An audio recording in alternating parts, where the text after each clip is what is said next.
Now we are recording after 6 tries. Yeah, 6 tries. Welcome to Autism and Me by Jim Plummer. This is the first in a series of videos of my life growing up with autism. Before and after I found out that I had it, actually. First of all, I want to stress that I am not an expert on this at all. I have good days and bad days, just as anyone on the autism spectrum does. And I didn't find out about it, that I was on the spectrum until I was in my mid-50s. So there was a lot of living there and a lot of mistakes under the belt that happened, but that's life. Anyway, I'm glad you're joining me. I hope this goes out. This is in conjunction with trying to write a book about my life with it, because I know there's a lot of other videos out there on autism. There's some books out there, but this is from an adult standpoint, someone who has lived without knowing about it and lives with knowing about it for quite a while. So I'm not downgrading anybody else. I'm just here to tell my story and hope to help as many people as I can with my story, with how I deal with it. So that's that. My life is not perfect. No one's life is. A little background. Right now I am 63 years old. And I have good days and I have bad days. Good days are when I'm productive and I get some stuff done. Bad days when I don't get anything done because I overload myself or get caught up on something and get sidetracked. You know how that is if you have autism. If you want to do so many things, you can only do one thing at a time. That's me, one thing at a time. One of the things I found out is that once I get focused on doing something, I can't get sidetracked from that. Or else it messes me up totally, and I'm wiped out for the day. Or for a certain time period. Meaning, I won't do anything.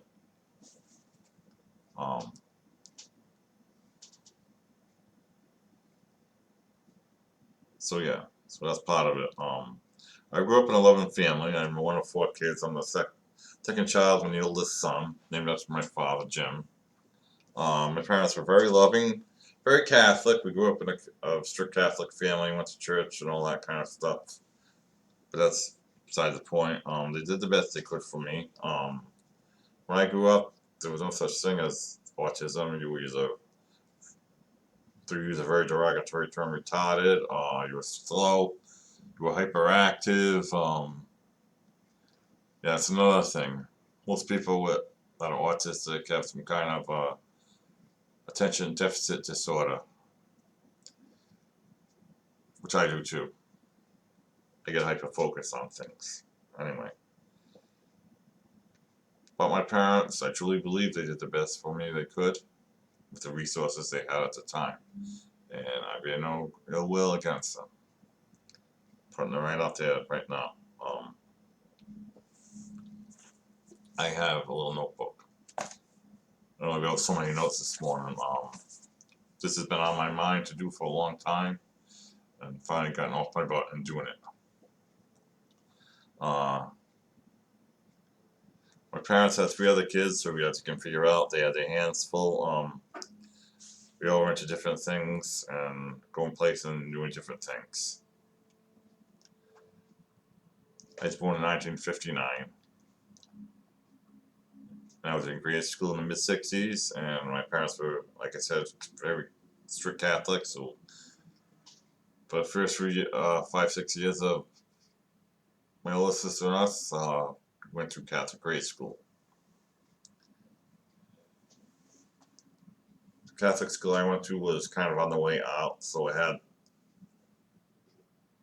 had nuns and lay teachers.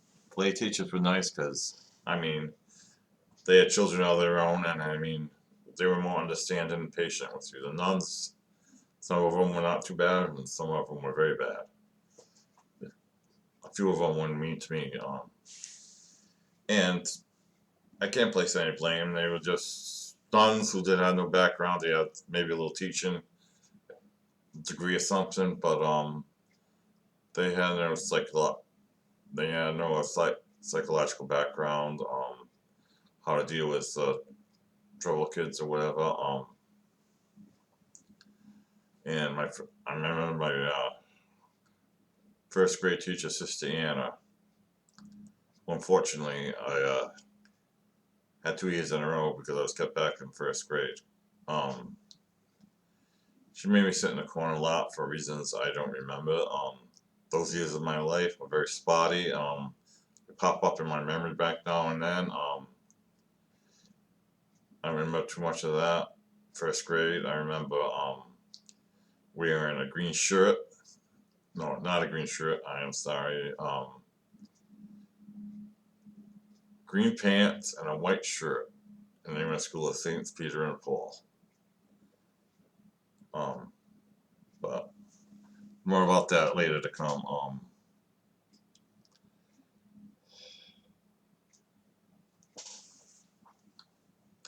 So my early years,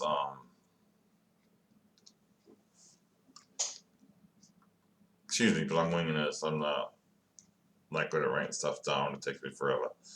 My early years, I guess I was a happy kid.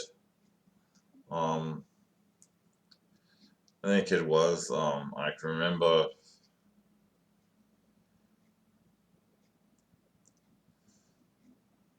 not being comfortable around large crowds or adults, or going even when we went over the holidays on my aunt and uncles. I was kind of like felt awkward, afraid to ask people stuff. Maybe that was growing up, being that age group, but maybe it was not. Maybe it was some social anxiety at that time.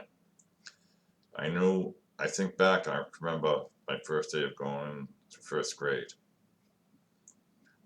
Yeah, I did the right carrying out, they say in England. I made a lot of noise. I cried and cried, and my mother would say, "Just making a lot of noise. It's fake tears," whatever she called them. I can't remember at this time. But to me, it wasn't. To me, I just didn't want to go.